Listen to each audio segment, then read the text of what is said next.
Good morning and welcome to another story from my book, Shamanic Journey, crossing the portal from 2020 to 2021. This is the third article in a group of 4 articles at the end of the book called The Success Kit for the New Consciousness, the New Human of 2021 and Beyond. And this third part is called Living in Uncertainty. Following the 2 previous articles, part 1, Innovation, part 2, Share Responsibility, and based on the notes of my spiritual diaries, as well as inspired by the astrologer Jose Millan's video, The New Humanity, I would like to discuss now another concept that has been felt very strongly at global level, living in uncertainty. According to Jose Millan, and I agree, we are living through a systematic global breakdown and chaotic and destabilizing situation. The way to deal with this kind of transition is to release all patterns of behavior and incorporate new ones into our survival kits. In this case, Jose Millan says that we will resolve problems by tapping into a higher level of consciousness, instead of wrestling with problems and exhausting ourselves in the process.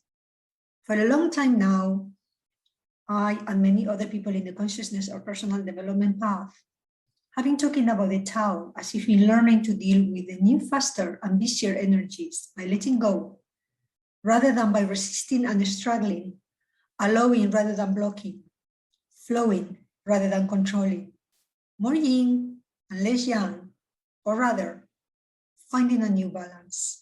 And I believe that all of us as global humanity and a worldwide community are feeling and understanding that this is true. But saying it is easier than doing it. We are trying to find ways to live in more inspired and intuitive ways. And beginnings are not always easy. Terms like energy fluctuations, oscillation, frequencies, vibration are becoming more and more common in our new kit library. These are not new terms. Humanity has used energy healing or vibrational medicine from the times of the shamans, the gurus, the sacred men, native tribal cultures in all the different continents.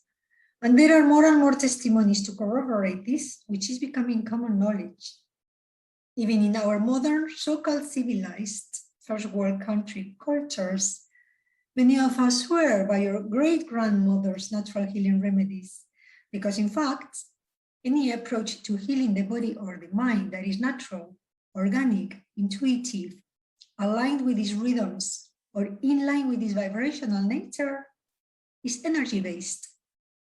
We do live in a universe made out of energy. For instance, we all have healing hands. That's to say, our hands can heal.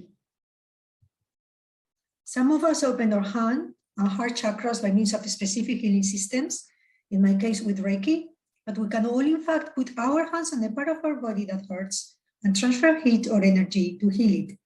We don't really need to be officially a Reiki practitioner or have been trained in a specific healing modality in order to have healing hands.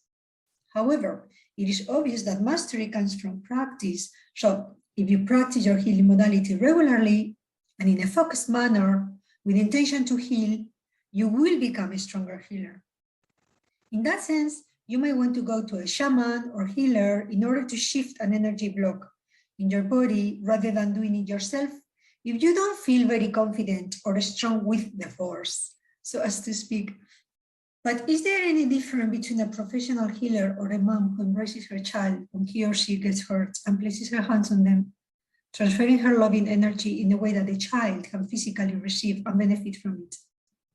Maybe not. Because we all know that the highest form of energy is love. The question here is, since in modern humanity we use our logical side of the brain more than our creative side on a day-to-day basis, we don't always find the point of trust that is needed in order to let go of the control of the outcomes we expect to see. Hence, we do not allow the universal energies to fill the blanks.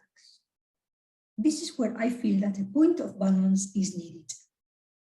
But luckily, more and more neuroscientists, philosophers, gurus, healers, writers, sacred men, They are all coming to the conclusion that the power of the mind is in the subconscious, and that we need to shift our way of functioning by including the intuitive mind, the genius mind.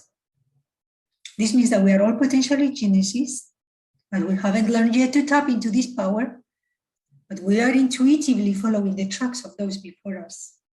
Simply said, we need to learn which are the right clues for us to move forward as a human family, and which should be left in the memory of the universal subconscious libraries as the result of our experiment. So far, the outcome of our experiment in trial and error.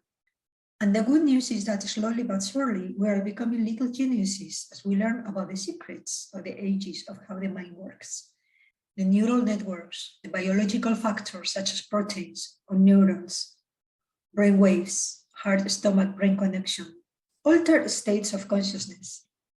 A vast field of information keeps opening up for us, and we are making the associations. Each one of us is, at our own pace, learning to recognize, accept, develop, and express our higher potential via our own natural gifts.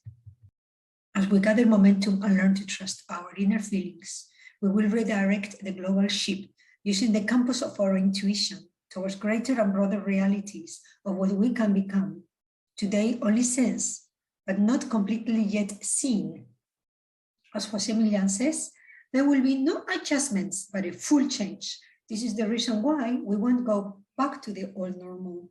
I don't know how long it will take for us to have a new normal, but I do think that the best thing we can do is learn to ride the energy waves, as we are doing in the here and now, and attempt to make this a new normal forever. If we tap into the power of the now, we will never need to create new normals at all, because we will fluctuate with the universal currents as they come, adapting to our changeable world in this changeable universe. And this, for me, is the best long-term strategy. Thank you so much for listening. See you next time.